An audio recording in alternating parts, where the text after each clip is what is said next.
욥기 28장 1절부터 11절의 말씀 봉독하겠습니다. 은이 나는 곳이 있고 금을 재련하는 곳이 있으며 철은 흙에서 캐내고 동은 돌에서 녹여 얻느니라. 사람은 어둠을 뚫고 모든 것을 끝까지 탐지하여 어둠과 죽음의 그늘에 있는 광석도 탐지하되 그는 사람이 사는 곳에서 멀리 떠나 갱도를 깊이 뚫고 발길이 닿지 않는 곳, 사람이 없는 곳에 매달려 흔들리느니라.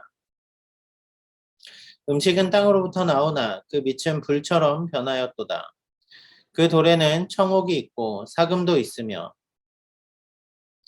그 길은 솔개도 알지 못하고 매의 눈도 보지 못하며 용맹스러운 짐승도 밟지 못하였고 사나운 사자도 그리로 지나가지 못하였느니라. 사람이 굳은 바위에 손을 대고 산을 뿌리까지 뒤엎으며 반석이 수로를 터서 각종 보물을 눈으로 발견하고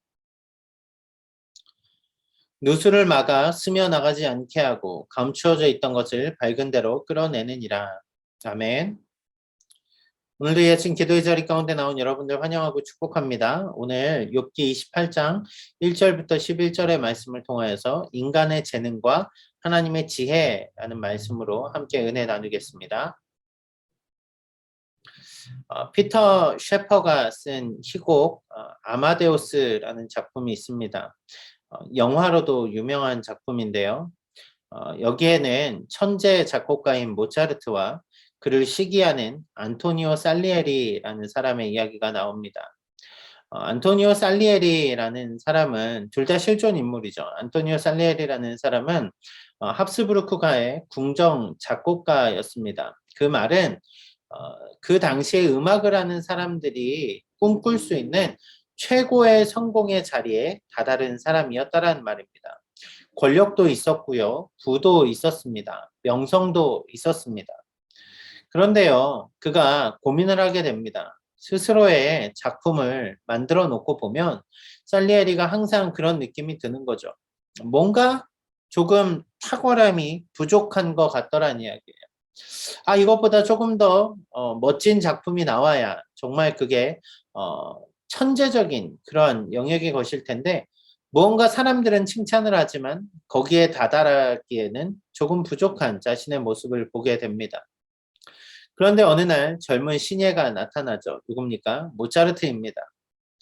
자신이 가지지 못한 탁월함을 가지고 있습니다. 천재적인 음악성을 가지고 있습니다. 자신의 온 정성을 다 쏟아놓은 것보다 아주 잠시 생각하고 만들어낸 곡이 훨씬 더 위대하다라는 것을 보는 순간 살리에리는 좌절하게 되죠. 살리에리는 그래서 기도를 합니다. 하나님, 왜 모차르트에게만 영감을 주십니까? 내가 하나님 앞에 훨씬 더 경건하고 그는 도덕적으로도 영적으로도 덜 성숙한 사람인데 하나님 그런 천재적인 작곡 능력을 주시려면 나에게 주셔야 하지 않습니까? 하나님을 더 잘 믿는 왜 나에게 주시지 않고 저 망나니 같은 모차르트에게 그러한 능력을 주십니까? 계속 기도를 해도 자신에게는 특별함이 보이지 않습니다. 그러자 나중에 살리에리가 이렇게 기도를 합니다. 어떻게 기도를 하냐면요. 지금부터 당신과 저는 원수지간입니다. 당신은 누굽니까? 하나님입니다. 지금부터 그러니까 당신과 저는 원수지간입니다. 제가 그토록 갈구했음에도 내 수고를 물거품으로 만들어 버렸습니다. 당신은 내 안에 들어와 주지 않았고 당신은 내 기도를 들어주지 않았습니다. 당신은 편파적이고 불친절하고 부당합니다. 살리에리는 결국 하나님을 원망하게 되더라는 거죠. 그런데요, 저는 이 모습이 우리의 모습에서도 보이는 것을 감지했습니다. 무엇입니까? 믿지 않는 사람이 더 잘 되고 내가 어려운 가운데 있을 때 우린 그런 생각 해보지 않습니까? 하나님 믿는 나에게 더 많은 것을 주셔야지. 믿지 않는 저 사람이 더 잘 나갑니까? 하나님, 왜 예수님 믿지 않는 내 친구는 그렇게 좋은 곳에서 일하는데 나는 직장도 못 구하고 이러고 삽니까? 하나님, 교회도 안 다니는 저 집 자식은 그렇게 공부도 잘하는데 우리 집 자식은 왜 이렇습니까? 하나님, 나는 열심히 기도하는데 왜 내 기도는 안 들어주시고 불신자인 저 친구의 모든 기도는, 모든 그 일들은 잘 되는 것입니까? 여러분, 이 생각이 어디서 나오냐면요. 살리에리의 생각과 똑같은 생각들이 어디서 나오냐면요. 인과응보 교리에서 나옵니다. 기억나십니까? 욥의 친구들이 욥을 질타하면서 너가 죄를 지었으니까 하나님한테 벌을 받지 라는 그 모습에서 똑같이 나오는 거란 말이에요. 무엇입니까? 결국 하나님을 잘 믿는 사람은 복 받고 하나님을 안 믿고 죄 가운데 있는 사람은 저주를 받고 심판을 받고 이 땅에서도 막 불행하고 그래야 정상 아닙니까? 이렇게 말하는 것과 똑같은 생각이 우리 안에도 있더라는 거죠. 오늘 본문은 욥이 모든 친구들의 이야기 가운데 무슨 엘리후의 이야기가 남았지만요. 앞에 세 친구들의 모든 이야기를 마치면서 시로, 노래로 잠시 지혜와 재능에 대해서 언급을 합니다. 그 이야기 가운데 여러분 잘 들어보세요. 하나님의 선물이 모든 사람에게 주시는 일반적인 은혜 가운데 있더라는 이야기예요. 하지만 그보다 더 뛰어난 것 무엇입니까? 하나님의 지혜가 분명히 있다라는 거죠. 오늘 말씀을 통하여서 저는 그 일반 은총에 대한 이야기들을 좀 하려고 합니다. 함께 말씀 가운데 인간에게 주신 재능과 하나님의 지혜, 그리고 오늘 우리의 시선이 어떠해야 되는지 함께 살펴보도록 하겠습니다. 먼저 본문 1절, 2절 말씀 보겠습니다. 은이 나는 곳이 있고 금을 재려내는 곳이 있으며 철을 흙에서 캐어내고 동은 돌에서 녹여내는 얻느니라. 여러분 여기 보면 은과 금과 철과 동이 있습니다. 갑작스러운 욥의 노래에 친구들은 아마 당황했을지 모르겠습니다. 계속되는 서로의 변증과 누가 옳은지 그른지 당신이 맞고 내가 틀리고 이 논쟁들 가운데 갑자기 욥이 노래를 부릅니다. 시를 지어 부릅니다. 은과 금, 철과 동, 뭔가 운율이 있지 않습니까? 그러면서 그 행동들도 시상을 가지고 있습니다. 은이 나는 곳이 있고, 그쵸? 땅 속에 은을 캐는 곳이 있고, 철은 흙에서 캐내고, 둘이 쌍을 이루지 않습니까? 금은 재련하고, 동은 녹여내고, 뭔가 불로서 연단하는 과정들이 있는 것, 그것이 보여지지 않습니까? 이것은 서로 다른 어떤 시상을 보여주기보다는 실은 하나의 이야기를 좀 더 노래적인 이미지를 담아서 풀어내고 있는 것이죠. 자, 인간은 호모 파베르라고 합니다. 무엇입니까? 도구의 인간이라는 겁니다. 인간은 도구를 사용합니다. 이것은 진화론적인 이야기를 말하는 게 아니라 인간은 도구를 사용해서 다른 동물들과 구별되는 모습을 보여주더라는 거죠. 여러분, 은을 캐고 철을 캐고 금을 녹여서 만들어내고 동을 녹여서 쓰는 것 얼마나 위대한 일입니까? 이것은 인간만이 가진 특별한 아니겠습니까? 고대로부터 사람들은 불을 사용하여 철을 단련해 왔고 그 철을 이용하여 문명을 이루며 살아왔습니다. 뭐 청동도 마찬가지겠죠. 석기도 마찬가지일 것입니다. 인간의 특징, 그것은 도구의 인간, 역사 속에서 도구를 통해 문명을 만들어 온 인간을 말합니다. 그런데요, 역사가들은, 철학가들은 도구의 인간을 말할지 모르지만 우리는 성경에 보니까 그것이 어디로부터 왔다라는 것을 알 수 있습니까? 하나님이요. 하나님이 하나님의 섭리 가운데 인간에게 지혜를 주셔서 인간이 그 모든 것들을 사용할 수 있고 활용할 수 있게 되었다라는 거죠. 욥이 지금 말하는 1절, 2절의 고백은 무엇인가 하면요. 모든 사람이 하나님이 주신 그 제한된 지혜지만 그 지혜를 가지고 재능을 가지고 달란트를 가지고 아주 놀라운 일을 하고 있더라는 이야기예요. 그 대표적으로 채광을 하는 광부에 대한 이야기로 풀어가고 있다라는 거죠. 자, 그럼 그 광물이 어떻게 얻어집니까? 3절, 4절 말씀에 이렇게 나옵니다. 사람은 어둠을 뚫고 모든 것을 끝까지 탐지하여 어둠과 죽음의 그늘에 있는 광석도 탐지하되 어둠을 뚫고 들어갑니다. 땅을 파고 들어가면 빛이 하나도 보이지 않죠. 땅속은 원래 죽을 때 사람이 묻히는 곳입니다. 하지만 사람들은 그곳을 탐지하여서 그 속에 있는 광석, 눈에 보이지 않던 그것을 발견해내는 놀라운 그 사람의 재능이 있더라는 거죠. 더 나아가서요, 4절에서요, 그는 사람이 사는 곳에서 멀리 떠나 갱도를 깊이 뚫고 발길이 닿지 않는 곳, 사람이 없는 곳에 매달려 흔들리느니라. 여기 갱도를 깊이 뚫고 들어가는 것은 채광에 대한 개념들일 수 있는데요.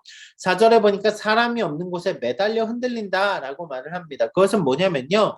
사람의 손이 닿을 수 없는 절벽, 거기에 절벽에 묻힌 그 보석을 캐낼 때 이렇게 절벽에 매달려서 판다 그래요.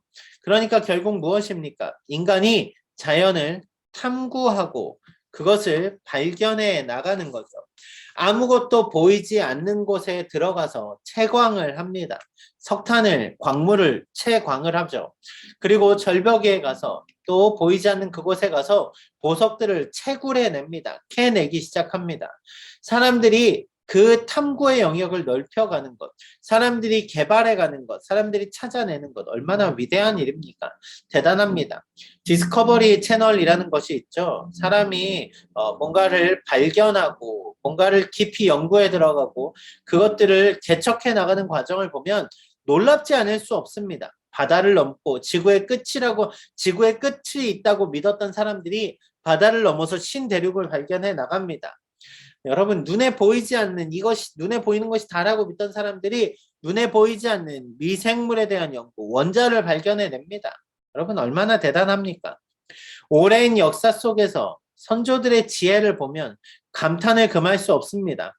마치 욥이 채광이라는 기술 하나에서 인간이 얼마나 위대한 재능을 가지고 있는가를 말하는 것처럼 말이죠. 계속해서 이 채광에 대한 기술을 욥은 이렇게 예찬합니다. 무엇입니까? 5절 6절입니다. 음식은 땅으로부터 나오나 그 밑은 불처럼 변하도다. 음식이 땅으로부터 나온다라는 건 눈에 보이는 사계절의 변화를 통하여서 농사를 지을 수 있습니다. 인간은 그러한 지식이 있습니다. 그런데 더 나아가서 그 밑은 땅속은 보이지 않는 그 어둠 가운데 뭐 이렇게 눈으로 보면 별거 아닌 광석인데 그것이 불 가운데 들어가니까 그것이 어떻게 변합니까? 6절에요. 청옥도 있고 사금도 있다라고 말하는 거죠. 그 속에 아름다운 빛나는 것들이 있더란 이야기입니다. 인간의 지식 놀랍지 않습니까? 인간의 그 탐구력 놀랍지 않습니까? 그것을 통해서 인간은 아주 놀라운 보석과 같은 것들을 발견해 내더라는 거죠. 지금까지 이야기를 토대로 생각해 보십시오. 얼마나 대단합니까? 광부가 하는 하나의 일이었지만 욥은 잠시 대화의 언쟁을 멈추고 자, 광부가 얼마나 대단한지 생각해 볼까? 이렇게 말하면서 인간의 그 위대한 모습을 보여주고 있더란 이야기입니다. 여러분, 지금까지의 모습을 토대로 놓고 보면 광물을 캐내는 일이 인간이 얼마나 지혜로운 존재인가를 보여주는 아주 좋은 인사이트를 주고 있다는 것을 알 수 있죠. 위험을 무릅쓰고 땅에 들어가 그것을 캐냈더니 엄청 값어치 있는 것들이 만들어집니다. 예, 인간에게는 재능이 있습니다. 인간에게는 지식이 있습니다.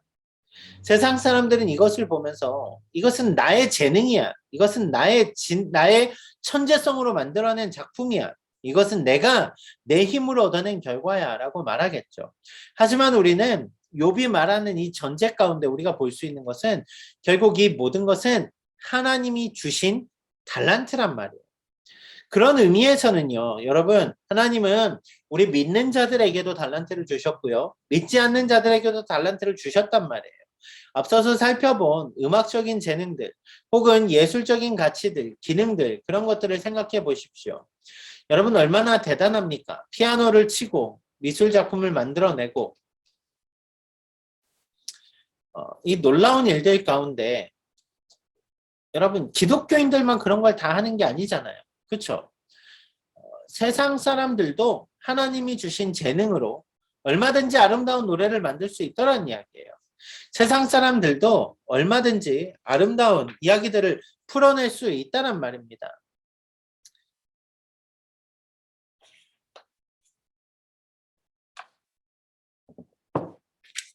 잠시 인터넷에 문제가 있네요. 잠시만요.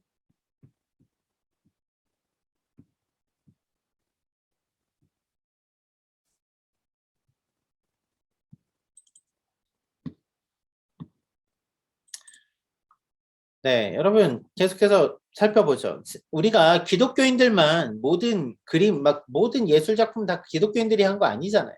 운동을 잘하는 사람들, 기독교인들만 한 거 아니잖아요. 무엇입니까? 세상 모든 사람들에게 하나님은 재능을 주셨고 그 재능만 가지고 보더라도 얼마나 위대한 수많은 일들을 볼 수 있습니까? 결국 악인들도 형통할 수 있다란 말이에요. 하나님을 모르는 사람도 위대한 일들을 할 수 있다고요. 기독교인만 부자가 되는 게 아니라 하나님을 모르고 아니 저 죄악 가운데 거하는 아주 독한 사람이라 한다 할지라도 그가 자신이 가진 재능을 통하여서 부자가 될 수 있다란 말입니다. 결국 무엇입니까? 욥의 친구들이 말한 인과응보라는 것은 실은 옳지 않다는 이야기예요. 하나님은 믿는 자든 믿지 않는 자든 모두에게 동일한 은혜를 주시는 것들이 있어요. 우리가 믿는 사람만 좋은 공기를 마시고 믿지 않는 사람들은 나쁜 공기를 마시는 게 아니잖아요. 우리가 다 하나님의 똑같은 은혜의 섭리를 누릴 수 있습니다. 하나님은 믿는 자들에게도 믿지 않는 자들에게도 모두 저각각의 재능을 주셨습니다. 왜요? 하나님의 형상으로 지으셨으니까요. 결국 그것은 믿는 자들만 잘 되는 게 아니라 모든 사람들이 각각의 재능을 통하여서 살아갈 수 있는 능력, 그것이 바로 인간의 재능이라는 측면에서 볼 수 있다는 거죠. 욥은 계속해서 그 인간의 재능에 대한 이야기들을 풀어나가는데요. 어떻게 풀어나갑니까? 7절 말씀 보겠습니다. 그 길은 솔개도 알지 못하고 매의 눈도 보지 못하며 용맨스러운 짐승도 밟지 못하였고 사나운 사자도 그리로 지나가지 못하였느니라. 여러분 새와 맹수에 대해서 이야기를 합니다. 인간은 새처럼 날지도 못하고 맹수처럼 강한 이빨을 가지고 있지도 않습니다. 하지만 여러분 우리는 새가 부럽지 않아요. 맹수가 부럽지 않습니다. 왜요? 우리에게는 그들이 찾지 못하는 인간의 재능이 있거든요. 우리는 여러분 새처럼 날고 싶다 이런 생각을 해보죠. 하지만 평생을 새로 살아가십시오. 그러면 여러분 기쁘겠습니까? 우리가 속된 말로 새 대가리 막 이런 말 하지 않습니까? 여러분 새로 평생을 살라 그러면 여러분 그 얼마나 불행할까요? 인간이 인간으로서 누릴 수 있는 것이 훨씬 더 많지 않습니까? 여러분 그것이 바로 인간이 가진 재능이라는 말이에요. 여러분 이 모든 것이 어디로부터 나왔습니까? 우리가 왜 특별합니까? 우리가 특별한 이유는 창세기 말씀에서 답을 발견할 수 있죠. 하나님이 그들에게 복을 주시며 하나님은 우리에게 복을 주셨기 때문에 그래요. 그리고 우리에게 어떻게 말씀하세요? 생육하고 번성하여 땅에 충만하라. 땅을 정복하라. 바다의 물고기와 하늘의 새와 땅에 움직이는 모든 생물을 다스리라 하시니라. 하나님이 우리에게 복을 주셔서 그 모든 것들을 다스릴 수 있게 해주셨다고요. 결국 무엇입니까? 하나님의 형상으로 지음받은 우리는 하나님이 맡기신 일을 할 능력을 받았고 하나님을 대신해서 이 땅을 다스리고 이 땅을 가꾸어가는 소명을 받았다라는 말입니다. 결국 모든 인간은 결국 죄 가운데 깨어지긴 했지만 하나님의 깨어진 형상을 가지고도 이 땅에 여전히 이 땅을 다스리고 이 땅 가운데 그렇게 살아가고 있다라는 거죠. 그러니까 다른 피조물보다 얼마나 위대한 것이 인간입니까? 결국 욥은 그것을 인정합니다. 9절, 10절, 11절이요. 사람이 굳은 바위에 손을 대고 산을 뿌리까지 뒤엎으며 산을 갈아엎어서 여러분 호주의 길 보세요. 산에 이렇게 절벽을 깎아가지고 사이에 길을 내잖아요. 위대한 일 아닙니까? 여러분 반석에 수로를 터서 각종 보물을 눈으로 발견하고 땅을 깨고 들어가서 물길을 냅니다. 수에즈 운하 보십시오. 또 그곳에서도 보물들을 발견합니다. 누수를 막아 스며나가지 않게 하고 감추어져 있던 것을 밝은 대로 끌어내느니라. 물길을 막고 여러분 방파제를 쌓고 얼마나 대단한 인간입니까? 결국 이 모든 것을 보면 자연을 개발해가는 인간들의 모습 속에서 자연의 파괴가 아닌 이상은 자연의 개발해가는 인간들의 모습 속에서 위대한 인간의 모습을 볼 수 있다고 욥은 얘기하는 거예요. 그러니까 여러분 이것은 욥의 친구들이 스스로 지혜 있다 말하는 그것을 인정해주는 모습이 됩니다. 맞아, 너네 똑똑해. 여러분 또 다른 건요. 사람은 다 똑똑해. 사람은 다 이렇게 위대할 수 있거든. 우리 그것들을 한번 볼까 하면서 욥은 사람의 위대함을 계속 이야기하고 있습니다. 사람 정말 대단하지 않습니까? 여러분 우리 주변에만 봐도 여러분들이 쓰는 수많은 물건들만 봐도 얼마나 많은 재능들이 묻어나와서 우리가 그것들을 쓰고 있습니까? 감사하죠. 감사합니다. 그런데 여러분 욥이 왜 지금 이 말을 하고 있을까요? 사람의 재능이 위대하기 때문에 우리는 그것들을 보면서 그 위대한 재능들을 쓰는 사람들을 보고 대단하다 말할 수 있어요. 그런데 실은 내일 살펴보겠지만 12절 13절에 욥이 하고 싶은 이야기가 이제 시작이 됩니다. 무엇입니까? 그러나 지혜는 어디서 얻으며?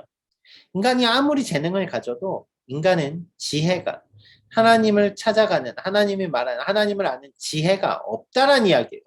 명철이 있는 곳은 어디인고 인간의 재능이 아무리 뛰어나고 하더라도 인간의 지식이 아무리 높아도 명철이 거기에 있지 않다는 이야기입니다. 13절이요. 그 길을 사람이 알지 못하나니 사람이 사는 땅에서는 찾을 수가 없구나. 결국 인간의 제한된 지능만 가지고는 하나님의 놀라움에 범접할 수 없다는 이야기예요. 여러분, 우리가 지금 욥이 하는 이야기를 잘 보십시오. 이것이 무엇을 말하는지 여러분 아시겠습니까? 욥의 친구들과 대화를 잘 생각해 보세요. 그들의 말이 지금 다 틀렸다는 거예요. 첫째로 아무리 스스로 대단한 듯해 보여도 하나님이 아닌 인간에게는 그 지혜를 찾을 수 없다는 이야기예요. 욥이 계속해서 하는 말이 무엇입니까? 나는 하나님 앞에 서겠노라. 하나님을 찾겠노라. 욥의 친구들이 하는 말은 무엇입니까? 너가 죄가 있으니까 회개해. 내가 얼마나 똑똑한지 내 모든 언변을 통해서 너를 설득해 볼게. 이게 욥의 친구들 아닙니까? 그런데 여러분, 세상 사람도 똑똑하다니까요. 세상 사람들도 재능을 가졌다니까요. 하지만 그 모든 인간의 재능이 그 친구들의 지식이 그들 스스로 말하는 지혜가 지금 욥이 바라보는 하나님 앞에서는 아무것도 아니란 이야기예요. 다시 우리에게 적용해서 말해볼까요? 세상에 우리보다 잘 사는 사람도 있습니다. 세상에 우리보다 똑똑한 사람도 있고요. 우리보다 훨씬 더 부유한 사람들 많습니다. 아니 우리가 더 고난 가운데 있을 수도 있고 어려울 수도 있습니다. 하지만 이 모든 것을 초월하는 하나님이 계시고요. 그 초월하는 하나님이 우리의 하나님이라면 오늘 우리는 어떠한 삶을 살아야 되겠습니까? 여기서 답이 보이지 않습니까? 여러분, 깨어진 하나님의 형상, 그러니까 죄 많은 인간도 여전히 하나님이 주신 특별한 재능들을 가지고 있습니다. 그것을 우리는 일반 은총이라고 말합니다. 모든 사람들에게 하나님은 재능을 주셨어요. 능력을 주셨다니까요. 지식을 주셨습니다. 그래서 우리는 그 일반적인 재능 앞에서는 조금 뒤처질 수도 있고 혹은 우리가 장애를 가질 수도 있고요. 혹은 우리가 아플 수도 있습니다. 하지만 일반 은총을 넘어서는 하나님의 특별한 지혜, 우리를 구원하시는 하나님, 우리가 상상할 수 없는 그곳으로 우리를 이끄시는 영생하시는 하나님, 우리가 여러분 깨어진 형상에 머무는 것이 아니라 그 하나님의 지혜를 알고 있다는 것, 이것이 얼마나 감사한 일입니까? 그것이 얼마나 오늘 우리에게 감동적인 일입니까? 그렇다면 우리 말씀의 결론을 내보죠. 앞에서 우리는 살리엘에 대해서 잠시 살펴봤습니다. 그는 모든 것을 다 갖추고 있었어요. 그냥 갖추고 있을 때 하나님께 얼마나 감사했을까요? 하나님, 내가 은혜로 궁정악사가 되었습니다. 하나님, 내가 이런 위대한 것을 얻었습니다. 그런데 그의 눈에 나보다 잘난 사람들을 보니까 그에게 열등감이 생기더란 이야기예요. 이게 실제로 살리엘의 증후군입니다.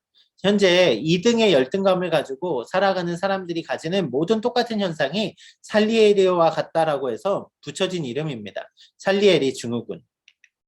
모차르트가 있기 때문에 그는 불안했던 거예요. 그는 모차르트가 있었기 때문에 불행했던 겁니다. 우리의 삶을 보십시오. 우리의 삶 앞에 우리가 가지지 못한 그것들 때문에 불안합니까? 불행합니까? 여러분, 그것은 하나님이 주신 일반 은총적인 측면에서 자연스럽게 있을 수 있는 일이에요. 나보다 더 뛰어난 사람도 있을 수 있고요. 나보다 더 특별한 달란트를 가진 사람도 있을 수 있습니다. 예, 가능해요. 그러니까 그것은 우리가 그것을 통해서 불평을 하는 게 아니라 하나님은 저 믿지 않는 저 사람 속에도 하나님의 그 놀라운 은혜들을 주셔서 저렇게 아름다운 곡들을 쓰게 하시는구나. 우리는 거기서 하나님의 놀라움을 볼 수 있는 거예요. 창조의 은혜를 볼 수 있는 겁니다. 다만 우리가 이 상황 가운데 전혀 불안해하지 않아도 되는 것은 여러분 욥을 보세요. 지금 얼마나 괴롭고 힘이 듭니까? 그 가운데서도 그가 하나님을 찬양할 수 있는 것은 이 이인자의 열등감이 아니라 내가 가지지 못한 하나님이 가져가신 그 모든 것들의 아픔이 아니라 내 안에 있는 빛, 내 안에 있는 하나님의 지혜, 우리가 상상할 수 없는 특별한 은혜, 구원이 우리에게 있기 때문에 그런 것 아닙니까? 욥은 지금 고난 가운데 있지만 하나님의 부활의 하나님을 마주한 것입니다. 욥의 앞선 말씀들에도 보면 그는 지금의 인생의 모든 것을 걸지 않습니다. 부활의 하나님, 소망의 하나님. 결국 우리가 바라볼 때 우리의 그 제한된 지식보다 나보다 뛰어난 다른 사람들보다 그 모든 것을 초월하는 하나님의 지혜가 우리에게 있기에 우리는 오늘 살아갈 수 있는 것 아닙니까? 잠언은 그래서 하나님의 지혜를 놓고 이렇게 고백을 하죠. 사람이 마음으로 자기의 길을 계획할지라도 그의 걸음을 인도하시는 이는 여호와시니라. 여러분, 우리의 길을 보지 마십시오. 우리의 길을 초월하는 하나님, 인도하시는 하나님, 그 가운데 우리는 오늘도 기쁨으로 하나님을 찬양하게 될 것입니다. 위대한 삶을 사는 것, 그것은 단순한 우리의 재능을 최대한 발휘하는 것을 넘어서서 하나님의 구원을 바라보며 오늘 그분의 지혜를 구하고 우리가 그 삶을 살아내는 것입니다.